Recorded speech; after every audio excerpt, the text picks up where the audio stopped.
हाय दोस्तों, मैं हूं Rahul Gupta from start with bye. तो काफी लोगों ने मेरे से पूछा कि आखिर इमोशनल इंटेलिजेंस उसको सीखते कैसे हैं। तुमने पुराने वीडियो में तो बता दिया कि इमोशनल इंटेलिजेंस एक बहुत ही अहम एस्पेक्ट है एक सक्सेसफुल होने के लिए, लेकिन इसको सीखें कैसे? क्या ये सीखी जा सकती है? करेक्ट। तो आज के इस वीडियो में हम बात करेंगे कि कैसे इमोशनल इंटेलिजेंस को हम सीख सकते हैं। और इसका आंसर है हाँ, हम इमोशनल इंटेलिजेंस को सीख सकते हैं। करेक्ट। तो बने रहिए मेरे साथ अंत तक इस वीडियो में जानने के लिए कि कैसे सीखें इमोशनल इंटेलिजेंस को। देखो, इमोशनल इंटेलिजेंस के लिए सबसे ज्यादा जो रिसर्च की है उस मनुष्य का नाम है Daniel Goleman. Correct, Daniel Goleman. अब इस डेनियल गोलमैन ने क्या किया, एक इंस्टीट्यूट बनाया जिसका नाम था CREIO। करेक्ट। इसका फुल फॉर्म है consortium consortium for research on EI, correct, in EI, in organization, consortium for research, so consortium for research on EI in organization, correct. Consortium क्या होता है? कंसोर्टियम बेसिकली एक ग्रुप है, एक संगठन है बेसिकली, जो कि ये रिसर्च करता है। तो उसने क्या किया, उसने एक मॉडल दिया, इसमें काफी रिसर्च हुई। डेनियल गोलमैन ने इस कंसोर्टियम के थ्रू बहुत रिसर्च की ईआई पर, और उसने एक मॉडल निकाला जिसको हम बोलते हैं ACL model. Okay, ACL model मैंने नहीं निकाला, ये डेनियल गोलमैन ने इस कंसोर्टियम के थ्रू निकाला है। तो इसका मतलब है social and emotive learning. Social and emotive learning, डरने की बात नहीं है, बहुत ही सिंपल मॉडल है। ओके।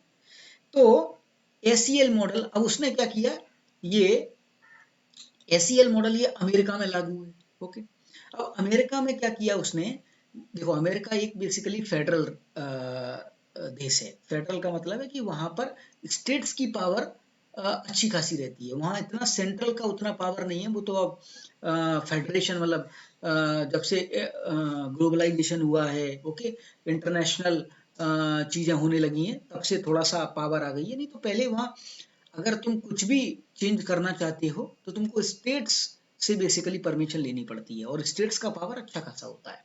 ओके, इंडिया में वैसा नहीं है। इंडिया में सेंट्रल पावर थोड़ी ज्यादा स्ट्रांग रहती है। तो उसने क्या किया कि जितने भी स्टेट्स हैं उन सबको बुलाया, उन सबके चीफ को बुलाया और बोला देखो ये एक मॉडल है, अगर तुम चाहते हो कि इसके हमारे यहाँ जो अमेरिका है वो सक्सेसफुल बने, ओके, एक सक्सेसफुल कंट्री बने आगे जाके, तो इस मॉडल को तुम एक स्कूल लेवल पर इम्प्लीमेंट कर दो। करेक्ट। तो क्या होगा कि ये जो इमोशनल इंटेलिजेंस है वो हम बच्चों बच्चों को स्टार्टिंग से ही सिखाना शुरू कर देंगे। ओके। और इससे क्या होगा, हमारा डेवलपमेंट बहुत अच्छे से हो जाएगा। तो बच्चों में ही ये ACL मॉडल डालने के लिए एक तरीका अपनाया गया। कैसे? अब बच्चों में उन्होंने 3 डिवीजन कर दिए। पहला बोला प्राइमरी, करेक्ट, प्राइमरी डिवीजन। फिर बोला सेकेंडरी डिवीजन, मतलब प्राइमरी स्कूल, सेकेंडरी स्कूल, और तीसरा बोला हायर स्कूल। तो उन्होंने बोला कि प्राइमरी स्कूल्स के जो बच्चे हैं उनको पहले हम सिखाएंगे इमोशंस क्या होती है। करेक्ट, इमोशंस क्या होती है। तो उनके करिकुलम में एक ऐसा पाठ्यक्रम बना दिया जहां पर उनको इमोशन सीखना है। तो जो टीचर्स वगैरह हैं वो क्या है, अलग अलग टाइप के इमोशंस के फोटो दिखाएंगे, उनको करके दिखाएंगे। करेक्ट, वो बेसिकली एक सर्कस टाइप का लगता है कि टीचर अलग अलग तरह के चेहरे ऐसे करके चेहरे चेहरे बना रहा है, और बच्चे उसको आइडेंटिफाई कर रहे हैं ये कौन सा इमोशन है। करेक्ट। तो सबसे पहले क्योंकि उनको इमोशंस सिखाना भी तो है। दूसरी चीज आती है जब बच्चे थोड़े से बड़े हो जाते हैं तो उनको एम्पैथी सिखाया जाता है। करेक्ट। देखो एम्पैथी है ना, वो छोटे बच्चे को नहीं सिखा सकते। 9 साल से पहले के बच्चे को एम्पैथी सिखाना मतलब नामुमकिन के बराबर है। ठीक? देखो तुमने कई बार देखा होगा कि एक छोटा सा बच्चा है, जैसे 3-4 साल का है, और उसकी माँ उसके सामने धड़ाम से गिर गई। उसके बाद वो ठाके मार मार के जो हंसता है, अरे गिर गई मम्मी। अरे, उधर से मम्मी को गुस्सा आ रहा है कि अरे बड़ा कद्दू है ये, क्या है, मैंने इसको इतने समय से पाला और मैं गिर गई, वो हंस रहा है। तो तो ये उसकी गलती नहीं है। अरे 9 साल से पहले उसमें एम्पैथी डेवलप ही नहीं हो सकती, होती ही नहीं है एम्पैथी डेवलप। और उससे एक्सपेक्ट करना बच्चे से कि उसमें एम्पैथी आ जाए, करेक्ट, एम्पैथी मतलब सहानुभूति आ जाए किसी के प्रति, तो ये बेसिकली एक गलत एक्सपेक्टेशन है, होता ही नहीं है ये। और अगर किसी छोटे बच्चे में एम्पैथी आ गई 9 साल से पहले, करेक्ट, तो वो एक प्रॉब्लमेटिक चीज है, correct? तो उसको बच्चे को मतलब उसका बचपन सही से नहीं गुजर रहा है, कुछ तो इशू है। तो ये बेसिकली सेकेंडरी में, तो अब इसमें एम्पैथी सिखाई जाती है। एम्पैथी मतलब सहानुभूति। ओके, अब सहानुभूति कैसे सिखाएंगे, सहानुभूति के लिए कैसे करेंगे कि उसको अलग अलग तरीके के कार्टून्स दिखाते हैं, मूवी दिखाते हैं, या जगह जगह पर ले जाते हैं जहाँ वंचित वर्ग है, कहीं जैसे थोड़े से डिसेबल्ड लोग हैं, तो उन लोगों को देख के उनमें लगता है कि इनके पास इतने रिसोर्सेस नहीं है और हमारे पास कितने रिसोर्सेस हैं, और फिर हम अच्छी तरीके से लाइफ लीड कर सकते हैं। तो एक एम्पैथी टाइप का डेवलप होता है, करेक्ट। तो ये बेसिकली सेकेंडरी एजुकेशन में सिखाया जाता है। और हायर एजुकेशन में उनको क्या सिखाया जाता है, सेल्फ रेगुलेशन। सेल्फ रेगुलेशन का मतलब है कि अपने इमोशंस को कैसे कंट्रोल करना है। गुस्सा आ रहा है तो कैसे कंट्रोल करें, करेक्ट। बहुत ज्यादा कोई भी इमोशंस अगर फ्लो हो रहा है, ओके, तो उसको कैसे कंट्रोल करना है, ये करिकुलम में सिखाया जाता है, करेक्ट। तो अगर तुम ये सब चीजें, मेरे हिसाब से तो ये एसईएल मॉडल अपने भारत सरकार को भी सारे पाठ्यक्रम में इम्प्लीमेंट कर देना चाहिए, करेक्ट। क्योंकि इससे हम जो इमोशनल इंटेलिजेंस का जो बीज है ना, वो बच्चों में स्टार्टिंग से अगर डाल दें तो आगे जाके वो सक्सेसफुल होने की कगार पर है ही है। तो एसईएल मॉडल एक बहुत ही सक्सेसफुल मॉडल है डेनियल गोलमैन का, जो कि काफी प्रचलित है। अब तुम सोच रहे होगे ये तो बच्चों में मैं तो तुमने बोल दिया, अब हम तो भाई बड़े हो गए हैं, अब बड़ों को कैसे सिखाएंगे, करेक्ट। तो बूढ़े हो गए हैं हम, तो बड़ों में कैसे सिखाएं, बूढ़ी घोड़ी लाल लगाम, करेक्ट, कैसे लाल लगाम लगाएं उस पर।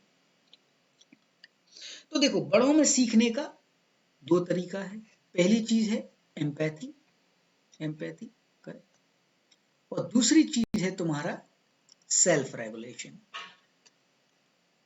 इसमें अगर चाहो तो मोटिवेशन भी डाल सकते हो, मोटिवेशन, करेक्ट। तो ये तीन तरीके हैं। अब देखो इनके बारे में बात करते हैं। एम्पैथी हम कैसे सीखें, देखो एम्पैथी के लिए बेसिकली हम जब हम बड़े हो चुके हैं तो एम्पैथी कैसे कर सकते हैं, इसके बहुत सारे तरीके हैं। देखो या तो सबसे प्राइमरी तरीका है, आजकल डिजिटलाइजेशन होने लगा है, तो टीवी देखना, फिल्म देखना, करेक्ट। कौन सी टीवी और फिल्म, देखो कई बार तुम ऐसा ऐसा होता होगा कि जिन चीजों से तुमको प्रॉब्लम है, ओके, जिन चीजों के बारे में तुम्हारा सही से, जैसे किसी चीज से, किसी समुदाय से, किसी उससे तुमको बहुत ही मुसलमानों से तुमको नफरत है, किसी जाति विशेष से तुमको नफरत है, करेक्ट, किसी किसी वर्ग विशेष से तुमको नफरत है, तो उसके प्रति कोई डॉक्यूमेंट्री, कोई फिल्म देखो, करेक्ट, जानो उसके बारे में। तो उससे क्या होगा, जैसे कि मैं बताऊं, जैसे आर्टिकल 15 एक मूवी आई थी, आर्टिकल 15, करेक्ट। या कोई भी पिछड़े वर्ग की मूवी आई थी, एक मूवी थी जिसका नाम था मुल्क, करेक्ट, मुल्क। तो ये मूवी देखने के बाद ना तुम्हारे दिमाग में एक थोड़ा सा थॉट प्रोसेस आएगा कि नहीं यार, मेरा जो सोच था ना वो गलत था। उन वर्ग के प्रति तुम्हारे अंदर एक पॉजिटिव सी फीलिंग आना शुरू हो जाएगी, तुम एम्पैथाइज करने लगोगे उस ग्रुप को, करेक्ट। तो ये एक तरीका हो गया टीवी और फिल्म देख के। और क्या क्या हो सकता है, और टीवी और फिल्म तो एक तरीका हो गया। उसके बाद कोई बुक पढ़ सकते हो, उपन्यास पढ़ लो, करेक्ट, कोई बुक पढ़ो, ओके, ये हो सकता है। या कहीं रियल लाइफ एक्सपीरियंस करो, real life experience, real life experience मतलब किसी ग्रुप से जाके मिलो, करें, कुछ कुछ ऐसे वंचित वर्ग हैं वहां जाके थोड़े दिन रहो, तो तुमको समझ में आएगा कि वो लोग क्या करते हैं, संज्ञान होने लगेगा, और धीरे धीरे फिर एम्पैथी आने लगेगी, करेक्ट। तो ये तो एक तरीका हो गया बड़ों में इमोशनल इंटेलिजेंस को कैसे डेवलप करें। अब दूसरा तरीका है सेल्फ रेगुलेशन, जो कि बहुत इंपॉर्टेंट है, करेक्ट। बड़ों में सेल्फ रेगुलेशन का पैरामीटर अपने अंदर लेके आना एक बहुत इंपॉर्टेंट है। सेल्फ रेगुलेशन में क्या क्या कर सकते हैं, सेल्फ रेगुलेशन में बेसिकली देखो सबसे पहली चीज होती है, जब भी तुम्हारे अंदर कोई हाई इमोशन आ रहा है, करेक्ट, कुछ भी हो सकता है, क्रोध हो सकता है, प्यार हो सकता है, करेक्ट, जैसे तुमने कभी कभार ड्रिंक कर लिया तो बिल्कुल फुल फ्लो में कुछ भी बोल रहे हो, करेक्ट। तो इन इमोशंस को रेगुलेट कर पाना, तो सबसे इसका अच्छा एग्जांपल होता है कि जब भी तुम्हारे अंदर कोई भी इमोशंस का बहुत ज्यादा फ्लो हो जाए तो क्या कर दो, कोई भी घोषणा घोषणा करने से या फिर कोई भी डिसीजन को डिले कर दो, करेक्ट, डिले कर दो उसको, उस समय मत लो। ओके, बोलो कि हाँ भाई तुमको जैसे किसी ने पिला दिया, करेक्ट, दारू पी ली तुमने बहुत अच्छे लेवल पर, और तुम बिल्कुल उसमें जा चुके हो इंटॉक्सिकेशन स्टेट में। अब तुमसे कोई बोल रहा है कि ऐसा करो, तुम मुझे इतने पैसे दोगे, या तुमसे कोई काम करवाने का कोशिश कर रहा है, तो तुम बोलो भाई रुक जा, ये डिसीजन है ना अपन कल सुबह ले लेंगे, कोई बात नहीं है, ठीक है, अभी नहीं लेंगे पर। तो ये अपने दिमाग में ऐसा डाल लो कि कोई भी डिसीजन या घोषणा है वो जब हाई इमोशन हो तब मत लो, करेक्ट, इसकी प्रैक्टिस कर लो।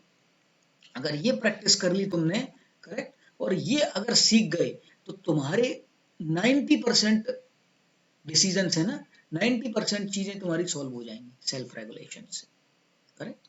और भी इसके तरीके हैं, बट ये सबसे आसान तरीका है जो कि हमको डेनियल गोलमैन ने बताया कि ऐसे करने से काफी चीजें सॉल्व हो जाती हैं।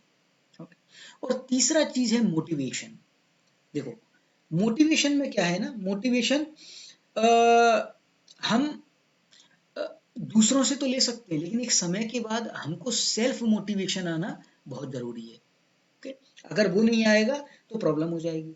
इसके लिए क्या तरीका है मोटिवेशन लाने के लिए? मोटिवेशन के लिए कि या तो मोटिवेटेड मूवी देख लो, करेक्ट, जो मोटिवेशन से बड़ी होती है ना, फिल्म देखो, डॉक्यूमेंट्री देखो, करेक्ट। दूसरा है कि ऐसे ग्रुप के साथ सम्मिलित हो जाओ जो तुमको मोटिवेट करें, करेक्ट। जो टॉक्सिक लोग हैं उनको दूर हटा दो, और जो तुमको मोटिवेट करें, जो तुमको अरे कुछ करना, अरे कुछ करना, कुछ ना कोई दोस्त होगा तुम्हारा, करेक्ट। जैसे दोस्तों के संग हम जनरली सहज हो जाते हैं, करेक्ट।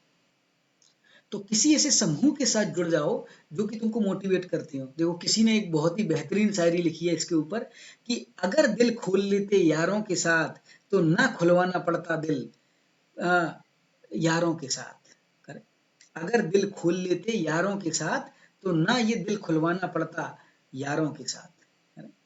तो कहने का मतलब ये है कि अगर तुम सारे अपना जो फीलिंग है, इमोशंस है, करेक्ट, अगर अपने दोस्तों के साथ बांट लेते, ओके, तो तुम्हारे अंदर वो स्ट्रेस और वो सब चीजें नहीं होती, और तुम्हारे अंदर हार्ट की प्रॉब्लम नहीं होती, नहीं चीजें। तो ऐसे ग्रुप, एक और होता है डायरी, कैसे डायरी लिखते हैं कुछ लोग, डायरी लिख लो। तो डायरी लिखने से भी तुम्हारा क्या होता है, तुम अपने इमोशंस को और अपने बेसिकली उसमें लिख रहे हो, और ये एक अच्छा तरीका है सेल्फ रेगुलेशन का और अपने आप को मोटिवेट करने का, है?